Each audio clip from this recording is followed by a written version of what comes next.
तो दोस्तों आज मैं एक्सप्लेन करने वाला हूँ एक अपोकलिप्टिक हॉरर थ्रिलर मूवी को जिसका नाम है द पार्क। ये मूवी अभी हाल ही में रिलीज हुई है जिसका कॉन्सेप्ट काफी सिंपल है लेकिन काफी अच्छा है, देखने में आपको मजा आएगा। और क्या आप लोग बचपन में पार्क वगैरह जाया करते थे झूले झूलने के लिए, यहाँ पर खेलने के लिए? कमेंट सेक्शन में जरूर बताना। तो चलिए अब बिना किसी देरी के चलते हैं सीधा वीडियो की तरफ। तो मूवी की शुरुआत में हमको एक न्यूज़ के जरिए ये पता चलता है कि किसी मैन मेड वायरस की वजह से अर्थ पर जितने भी एडल्ट्स की पॉपुलेशन है वो धीरे धीरे खत्म होती जा रही थी। यानी कि इस वायरस से सिर्फ वही बच्चे सेफ हैं जिन्होंने अभी तक प्यूबर्टी को हिट नहीं किया है, और फिर जैसे ही बच्चे धीरे धीरे करके प्यूबर्टी को हिट करते जाएंगे उनकी मौत होती चली जाएगी। यानी कि यहाँ पर पूरी दुनिया में जो वायरस स्प्रेड हुआ है वो सिर्फ एडल्ट्स को ही खत्म कर पा रहा था, और यहाँ पर बच्चे इस वायरस से इन्फेक्टेड तो थे लेकिन जब तक वो प्यूबर्टी हिट नहीं करते तब तक उनको जान का कोई खतरा नहीं था। यानी कि ये एक टाइम बॉम्ब की तरह था जो कि प्यूबर्टी हिट करते ही हिट करने वाला था। और दोस्तों जिनको यहाँ पर प्यूबर्टी का मीनिंग नहीं पता तो मैं उनको बता दूं कि जब बच्चे एडल्ट में कन्वर्ट होते हैं तो इसको प्यूबर्टी कहा जाता है। और इस दौरान बच्चों के अंदर बॉडी के अंदर कई चेंजेस होते हैं, जैसे बच्चों के गले के अंदर जो लारिंक्स यानी कि साउंड बॉक्स होता है उसका साइज बढ़ जाता है, जिससे उनकी वॉइस एडल्ट लोगों की वॉइस के जैसी होने लगती है। खैर coming back to the story, अब अगले सीन में हमको पता चलता है कि वायरस की वजह से अर्थ के सारे एडल्ट खत्म हो चुके हैं और अब इस धरती के ऊपर सिर्फ वही बच्चे जिंदा हैं जिन्होंने अभी तक प्यूबर्टी हिट नहीं की। बेसिकली ये सभी 14 साल से कम उम्र के बच्चे थे। और फिर यहाँ पर हमारी मुलाकात ईनस और बुई से होती है जो कि पानी की तलाश में एक छोटे बच्चे से उसका बैग लेने की कोशिश करते हैं, लेकिन जब वो बच्चा अपना बैग देने से मना कर देता है तो यहाँ पर ईनस अपने नाइफ से उस बच्चे को खत्म कर देती है। लेकिन फिर ये लोग जब उसका बैग चेक करते हैं तो उन्हें उसके अंदर से कोई भी पानी नहीं मिलता।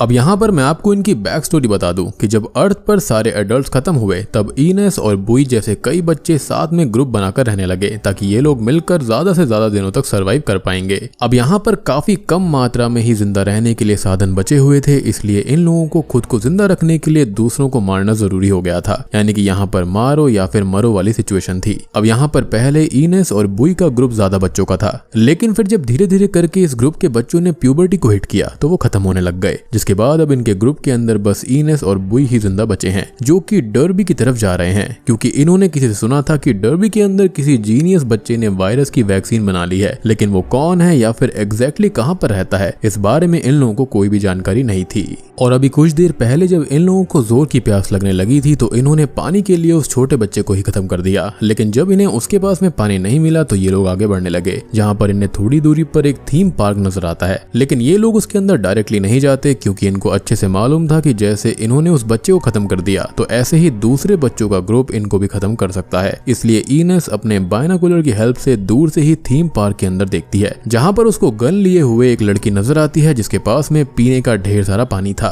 अब क्योंकि यहाँ पर ईनस के पास में गन नहीं थी इसलिए वो प्लान बनाती है कि वो अकेले ही घायल होने की एक्टिंग करते हुए उस लड़की के नजदीक जाएगी और फिर उसको खत्म करके उसका सारा पानी और दूसरे रिसोर्सेज को हथिया लेगी, जिस पर बुई बोलता है कि वो भी उसके साथ चलेगा क्योंकि उसको ये डर था कि ब्लू मीनी वाले आकर उसकी जान ले लेंगे। और यहाँ पर ब्लू मीनी भी ईनस और बुई जैसे बच्चों का ग्रुप था जिनके बारे में ये अफवाह फैली हुई थी कि ये लोग बड़ी बेरहमी से दूसरे बच्चों का गला काट देते हैं। खैर यहाँ पर ईनस अब बुई से बोलती है कि वो जल्दी ही पानी का इंतजाम कर लेगी, इसलिए उसे साथ आने की जरूरत नहीं है, और इसलिए अब बुई जंगल में रुकने को राजी हो जाता है। और फिर ईनस घायल होने की एक्टिंग करते हुए थीम पार्क में उस लड़की के पास जाती है, जहाँ पर वो लड़की ईनस को पानी पिलाती है, लेकिन फिर ईनस मौका देखकर उस पर हमला कर देती है। लेकिन यहाँ पर वो लड़की काफी चालाक थी, इसलिए अब वो अपनी फेक गन की हेल्प से ईनस को पीछे हटने पर मजबूर कर देती है, जिसके बाद में ईनस उस लड़की के बनाए हुए ट्रैप में फंसकर अपने ही पैर को चोट पहुंचा लेती है और वहीं बेहोश हो जाती है। अब ईनस को जब होश आता है तो वो देखती है कि वो लड़की उसके चोट का इलाज कर रही थी, और फिर इसके बाद में वो ईनस को जंगल की ग्रास से बना हुआ सूप भी पीने को देती है। यानी कि यहाँ पर इस लड़की ने बिना किसी को मारे खुद को जिंदा रखने का इंतजाम कर लिया था। और फिर यहाँ पर हमको पता चलता है कि इस लड़की का नाम कौन है। यहाँ पर ईनस अब कौन से पूछती है कि वो उसकी हेल्प क्यों कर रही है, जिस पर वो बोलती है कि वो यहाँ पर अलिशफा नाम के एक प्रोजेक्ट पर काम कर रही है जिसे पूरा करने के लिए उसे ज्यादा से ज्यादा लोगों की जरूरत है। अब अगला सीन उसी रात का होता है जहां पर कॉन ईनस को बताती है कि वो वायरस को तो क्योर नहीं कर सकती, लेकिन वो थोड़ी सी मेहनत के बाद में इस थीम पार्क को वापस से जरूर शुरू करना चाहती है, जिससे भी जो भी जिंदा बचे हुए बच्चे हैं वो अपनी लाइफ यहाँ पर खुशी खुशी गुजार सकेंगे। और इस चीज को सुनते ही ईनस को कॉन के ऊपर गुस्सा आ जाता है और वो चिल्लाने लगती है कि तुम्हारा दिमाग खराब हो चुका है और हम सब मरने वाले हैं, लेकिन इसमें तुमको थीम पार्क को स्टार्ट करने की पड़ी है। मीनवाइल बुई भी वहां पर आ जाता है और कॉन पर पीछे से हमला कर देता है, जिससे उसके फेस पर थोड़ी चोट आ जाती है। है, लेकिन फिर वो बुई को धक्का देकर वहां से भाग जाती है। जिसके बाद में बुई यहाँ पर इनस को उसका नाइफ देता है और फिर ये दोनों मिलकर कॉन को मारने के लिए निकल पड़ते हैं ताकि कॉन के पास जो भी रिसोर्सेस हैं ये लोग उसे हथिया सकें। लेकिन जब ये लोग उसको मारने जाते हैं तो वो बड़ी चालाकी से इन्हें ही मारकर बेहोश कर देती है। जिसके बाद में जो अगला सीन होता है वो अगले दिन का होता है, जहाँ पर कॉन ने बुई को बांध कर रखा होता है और फिर वो इनस से बोलती है कि जब एट द एंड हम सभी मरने ही वाले हैं तो फिर हम क्यों एक एक दिन जिंदा रहने के लिए इस तरह से स्ट्रगल कर रहे हैं, और इससे अच्छा तो यही होगा कि हम एक दूसरे को अभी इसी वक्त खत्म कर दें। जिस पर इनस कोई भी जवाब नहीं देती। जिसके बाद कॉन अचानक से इनस को वाटर स्लाइड पर धक्का दे देती है और फिर इसके बाद वो खुद भी वाटर स्लाइड पर कूद जाती है। जिसके बाद दोनों लड़कियां साथ में वाटर स्लाइड को एंजॉय करते हुए पानी में आ गिरती हैं और फिर यहीं से इनस और कॉन की दोस्ती की शुरुआत होती है।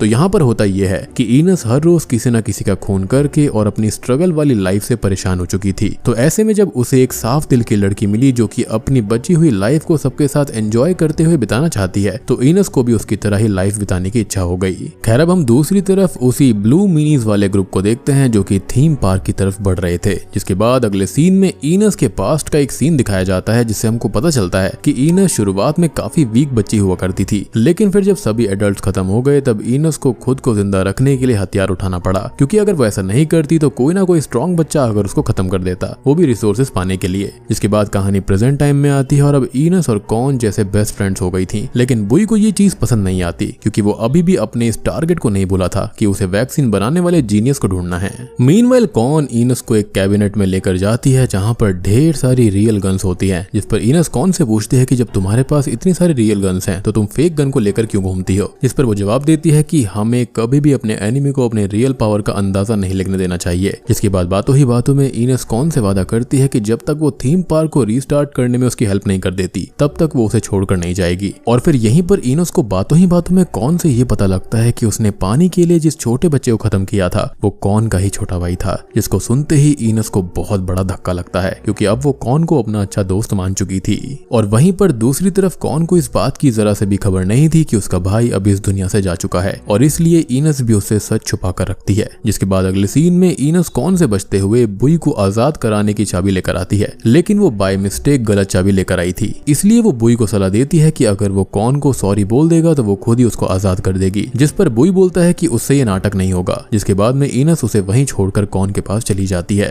अब शाम में जब ये दोनों मिलकर थीम पार्क में बिजली का कनेक्शन देने का कोशिश कर रही होती हैं तब इनस बातों ही बातों में कॉन को बताती है कि उसका पूरा बचपन हॉस्पिटल में बीता था क्योंकि वो बीमार रहती थी और वो कभी अपने पेरेंट्स से नहीं मिली, इसलिए हॉस्पिटल में समय बिताने के लिए वो ढेर सारे सर्वाइवल की बुक्स पढ़ा करती थी। और फिर जैसे ही इनस की बचपन की स्टोरी खत्म होती है इनका मिशन सक्सेसफुल हो जाता है, यानी कि थीम पार्क के अंदर बिजली का कनेक्शन हो गया था, जिससे कॉन बेहद खुश होती है क्योंकि उसका सपना पूरा हो रहा था। जिसके बाद इनस चाबी लेकर बुई को आजाद कराने जाती है, लेकिन इससे पहले ही बुई उसको ये बोलकर परेशान करने लगता है कि अगर उसने कॉन को बता दिया कि इनस ने ही उसके भाई को खत्म किया है तो उनकी दोस्ती टूट जाएगी। जिसे सुनकर इनस उसको गुस्से में ये जवाब देती है कि भूलो मत कि मैंने पिछले 2 सालों से तुम्हें हर मुसीबत से बचाया है। और फिर इसके बाद भी वो बुई को चाबी पकड़ाकर गुस्से में वहां से निकल जाती है। जिसके बाद जब बुई खुद को आजाद करके इनस के पास पहुंचता है तो वहां पर कॉन भी होती है। यहाँ पर बुई इनस से गुस्से में बोलता है कि अब हमें यहाँ से चलना चाहिए, लेकिन यहाँ पर कॉन बीच में पड़कर बुई को रिलैक्स करने का बोलती है, जिस पर वो उसको धक्का दे देता है और फिर इसी लड़ाई में बुई के बैग से एक स्क्रू ड्राइवर निकलकर गिर जाता है जो कि कॉन के भाई का था। और फिर उस स्क्रू ड्राइवर को देखते ही कॉन सारी बात समझ जाती है। जिसके बाद वो गुस्से में इनस और बुई को वहां से तुरंत निकल जाने को बोलती है, लेकिन फिर तभी अचानक से कॉन की तबीयत बिगड़ने लगती है क्योंकि शायद उसने प्यूबर्टी को हिट कर दिया था और उसके ऊपर वायरस का असर होने लगा था।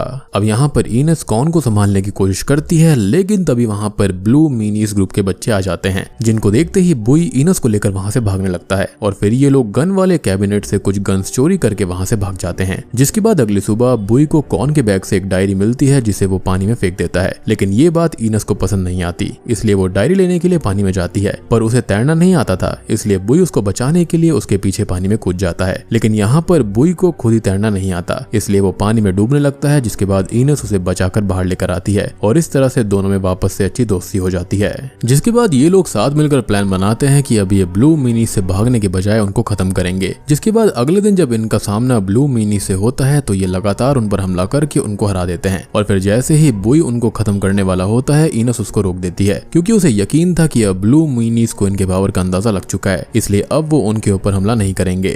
जिसके बाद जैसे ही ये लोग ब्लू मिनीज को छोड़कर आगे बढ़ने लगते हैं कि तभी इनस की तबीयत खराब होने लगती है क्योंकि उसके ऊपर भी वायरस का असर शुरू हो गया था। लेकिन फिर यहाँ पर ब्लू मिनीज इनको इशारे से समझाते हैं कि वो इनकी हेल्प कर सकते हैं। जिसके बाद अगले सीन में हम इनस को एक हॉस्पिटल जैसी जगह पर देखते हैं, जहाँ पर उसके जैसा ही एक टीनेजर लड़का आकर उसे इशारों में बताता है कि उसका इलाज सक्सेसफुल रहा, यानी कि अब वो वायरस से नहीं मरेगी। जिस पर इनस उससे ये पूछने की कोशिश करती है कि ये चीज पॉसिबल हुई कैसे, लेकिन यहाँ पर वो बोल नहीं पा रही थी और इनस के गले से आवाज नहीं निकलती। जिसके बाद वो लड़का लिखकर बताता है कि उसने ऑपरेशन करके इनस के गले से लैरिंग्स को ही बाहर निकाल दिया, जिससे वो एडल्ट में कन्वर्ट नहीं हुई और वायरस के इन्फेक्शन से बच गई। लेकिन अब क्योंकि उसके पास में लैरिंग्स यानी कि साउंड बॉक्स ही नहीं था, इसलिए अब वो कभी भी बोल नहीं पाएगी, यानी कि जिंदा रहने के लिए ये छोटी सी कीमत चुकानी पड़ेगी।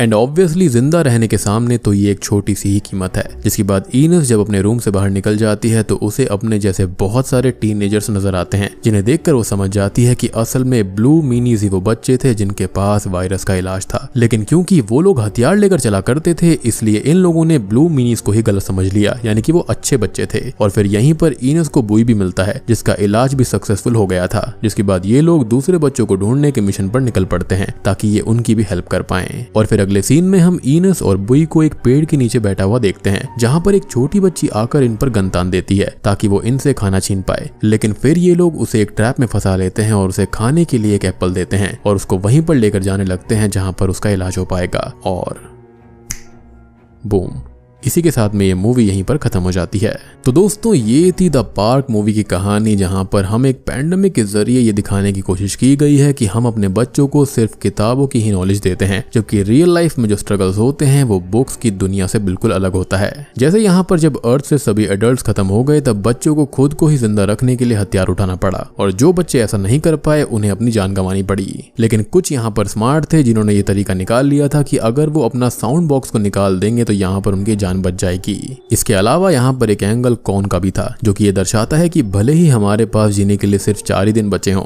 लेकिन हमें इन 4 दिनों को भी खुशी हंसी बिताना चाहिए। तो दोस्तों, ये थी द पार्क मूवी कहानी। काफी सिंपल और स्ट्रेट फॉरवर्ड मूवी है। उम्मीद करता हूँ कि आपको ये कहानी पसंद आई होगी। पसंद आई तो वीडियो को लाइक कर देना, चैनल के ऊपर नए हैं तो सब्सक्राइब कर लीजिए। तो मैं आप सबको मिलता हूँ अगली वीडियो के साथ में।